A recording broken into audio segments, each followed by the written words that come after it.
আমি ৩ অবধি গুনব। তার আগে যদি আমার জাউরা পোলাপানগুলা বের না হয়, সরকার বাড়ির পিছনে প্রত্যেকের কবর দিব। তামিম ওয়ার্নিং দিয়ে গোনা শুরু করে। ১। ভাই আসসালামু আলাইকুম। এক বলার সাথে সাথে কালামানিক এবং মফিজ ঝোপের আড়াল থেকে বের হয়ে আসে। তাদের শরীরে মাথায় কানে ঘাস লেগেছিল, খানিকটা গরুর মতোই লাগছিল তাদের। তারপর তামিম ২ গোনে। ২। আছি ভাই, আছি। ২ বলার সাথে সাথে রফিক পুল থেকে উঠে আসে ভেজা শরীরে তামিমের পায়ের কাছে এসে বসে। সময়টা মোটামুটি ঠান্ডা হওয়ায় থরথর করে কাঁপতে থাকে রফিক। তার শরীরের থেকে বেশি বোধহয় তার মাথার টাকটা কাঁপছিল। এই, কেউ একটা তোয়াইলা নিয়ে আয় তো। তারপর তামিম ৩ গোনার জন্য যখনই মুখ খুলবে, সাথে সাথে মাহির এবং সাকিব এসে হাজির হয়। ৩ গোনা অবধি তারাও অপেক্ষা করে না। দুজন এসেই রফিকের সাথে মাটিতে বসে পড়ে। তাদের ৩ জনকে মাটিতে বসতে দেখে মানিক এবং মফিজও যোগ দেয়। একটা ঠান্ডা নীরবতা বয়ে চলে সরকার বাড়ির গার্ডেনে। পঞ্চপাণ্ডব মাথা নিচু করে দাঁড়িয়ে থাকে। তাদের রেজাল্ট এতটাই ভালো হয়েছে, সেগুলোর নাম্বার কম, ফোন নাম্বার বেশি। তারা ভয়ে কেউ তাকাতে পারছে না, কারণ তাদের নেত্রী গায়েব। পঞ্চপাণ্ডব বের হলেও সুভা এখনও বের হয়নি। সে এখনও পলাতক। তোগোর নেত্রী কই? তামিমের ধমকে পঞ্চপাণ্ডব একসাথে উপরে মাথা তুলে তাকায়। ভাই, নেত্রী পলাতক। তামিম চেয়ারে বসে পড়ে আর বন্দুক হাতে নেয়। এখানে গুলি আছে ৫টা। ৩ মিনিটের মধ্যে তোগোর নেত্রী বাইরে না আসলে সবগুলা তোগো পাছায় চালান করব।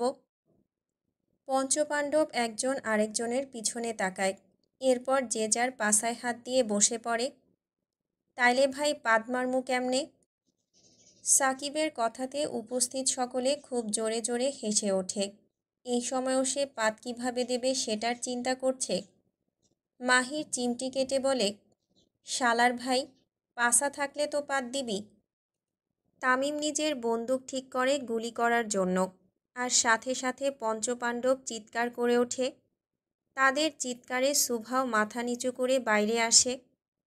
তোর নেত্রী, কী খবর আপনার? সুভা লজ্জায় নিজের মাথা নিচু করে রাখে। সকলের সামনে এভাবে তামিম তাকে কথা শোনাবে বুঝতে পারেনি। তামিম কিছু বলতে যাবে তার আগেই পঞ্চপাণ্ডব উঠে সুভার পেছনে দাঁড়িয়ে পড়ে। তামিম ফোন নিয়ে জোরে জোরে পড়া শুরু করে। ইতিহাস করার রেজাল্ট, এমন রেজাল্ট সহজে দেখা যায় না। মফিজ 2.01, মানিক 2.03, মাহির 2.00, রফিক 2.09। আরেকজন তো ইতিহাসের সব রেকর্ড ব্রেক করেছে, 1.89। বাহ, জিও, শাবাশ সাকিব, তুই সব রেকর্ড ভাঙছস। পঞ্চপাণ্ডব একজন আরেকজনের দিকে তাকায়, তারপর খুশিতে লাফিয়ে ওঠে। দেখছস, আমরা পাশ কইরা গেছি। ব্রেন এত খারাপ না। হ সাকিব, ঠিকই কইছস, বুকে আয়। ইতিহাস করার রেজাল্ট করে পঞ্চপাণ্ডবের হাসি যেন শেষই হয় না। তারা আনন্দ উল্লাসে মেতে থাকে, শুধু সুভা ছাড়া। কারণ তার রেজাল্ট তো তামিম বলেইনি। তার আগেই পঞ্চপাণ্ডব নিজেদের আনন্দ উদযাপন করতে ব্যস্ত হয়ে পড়ে। তামিম শুধু দাঁড়িয়ে দাঁড়িয়ে সকলের তামাশা দেখে। এরা যে কোনোদিনও মানুষ হবে না, এটা আবারও প্রমাণিত হয়ে গেল। পঞ্চপাণ্ডব আনন্দ উল্লাস করতে করতে হঠাৎই থেমে যায়, কারণ সুভা চোখ বড় বড় করে তাদের দিকে তাকিয়ে থাকে। সারা বছর একসাথে চুরি করে এখন একাই আনন্দে মেতে আছে। সাথে সাথে চুপসে যায় তারা। অনেক জাউরা দেখছি, কিন্তু তোগো মতো শরম ছাড়া দেখি নাই। তামিম শুধু রাগে ফুলতে থাকে। এত বেশরমেরা, এত জঘন্য রেজাল্ট করেও বিন্দুমাত্র অনুতপ্ত নেই। ভাই, ভাবিমার রেজাল্ট কি? নেত্রী 3.45 পেয়ে আমাকে উদ্ধার করেছে। সুভাসহ পঞ্চপাণ্ডব একসাথে আনন্দে মেতে ওঠে। আয়শা সরকারও খুব খুশি হয়ে যায়। তিনি সোজা সুভাকে জড়িয়ে ধরে। আমি জানতাম তুই ভালো রেজাল্ট করবি। থ্যাংক ইউ মা। পঞ্চপাণ্ডব শুভা আয়শা সরকার এমনভাবে আনন্দ করছে, তাদের দেখে মনে হচ্ছে বাংলাদেশ বিশ্বকাপ জিতেছে। ঠিক সেরকমই আনন্দ তাদের। এত বাজে রেজাল্ট করার পর মুখ দেখাচ্ছিস তোরা কিভাবে? শুভা কপাল কুঁচকে তামিমের দিকে তাকায়। এত কিছুর পরও তারা পাশ করে গেছে আর তামিম তাদের তুলোধুনো করছে। মানবতা কোথায়? শুভা একদম তামিমের সামনে গিয়ে দাঁড়ায়। তামিমও খানিকটা সন্দেহের দৃষ্টিতে তাকায় তার দিকে। একটু আগে ভয় লুকাচ্ছিল আর এখন একদম সামনে এসে দাঁড়ালো। শুভা পঞ্চপাণ্ডবের দিকে তাকিয়ে জিজ্ঞেস করে, আমি কার? পঞ্চপাণ্ডব একসাথে বলে ওঠে, তামিম ভাইয়ের। তাহলে আমার দোষ কার? পঞ্চপাণ্ডব নিজেদের হাসি আটকে রেখে বলে, তামিম ভাইয়ের। তামিম পুরো ভ্যাবাচাকা খেয়ে বসে। দিন দিন তার শান্তশিষ্ট বউ কেমন লেজ বিশিষ্ট শয়তান হয়ে যাচ্ছে। অবশ্য শুভার কথায় লজিকও রয়েছে। সে যেহেতু তামিমের, তার দোষও তামিমের। আম্মা, দিন দিন আপনার মেয়ে কেমন বেয়াদব হয়ে যাচ্ছে না? আমি বেয়াদব? তার নানি। সকলের সামনে বেয়াদব বলায় শুভা রেগে বাড়ির ভেতরে চলে যায়। তামিমের সাথে আর কোনো কথা বলবে না বলে ঠিক করে। শুধু একটু রেজাল্টই তো খারাপ করেছে, ফেল তো আর করেনি। এত এত রাগার কি আছে? মানুষ কি এমন রেজাল্ট করে না? তামিম সহ সকলেই গার্ডেনেই দাঁড়িয়ে থাকে। আজকে সকলে বুঝে গেছে তামিমের কপালে শনি রয়েছে। বাইরে যতই বাঘ হয়ে ঘুরুক, ঘরের ভেতরে তো বেড়ালি সে। কিছু কইলেই ছ্যাদ কইরা ওঠে। তামিমের কষ্ট দেখে পঞ্চপাণ্ডব খুব কষ্ট করে নিজেদের হাসি থামিয়ে রাখে, কারণ হেসে দিলে তাদের জন্য অনেক কষ্ট হয়ে যাবে। 5 ফুট 4 ইঞ্চি আমার কাঁধ অব্দিও আসে না ঠিক মতো। তেজ এত, আমার মতো 100টা তামিম সরকারও হার মেনে যাবে। শান্তিতে বিড়িও খাইতে পারি না। এতক্ষণ যাবৎ নিজেদের হাসি থামিয়ে রাখলেও তামিমের শেষের কথা শুনে আর হাসি থামাতে পারে না সকলে। হো হো করে হেসে ওঠে। তামিম চোখ রাঙিয়ে তাকায় তাদের দিকে, কিন্তু কোনো লাভ হয় না। সকলে হেসে মাটিতে গড়াগড়ি খাওয়ার মতো অবস্থা। তামিমও কিছু না বলে হনহনিয়ে বাড়ির ভেতরে চলে যায়। বউয়ের রাগ ভাঙানো জরুরি, তা না হলে রাতে কাছে আসতে দেবে না। তামিম সোজা নিজেদের রুমে চলে যায়। দরজার সামনে দাঁড়িয়ে হাত তুলে মোনাজাত করে, ইয়া আল্লাহ, বউয়ের রাগ ভাঙানোর মতো তৌফিক দান করুন, আমিন।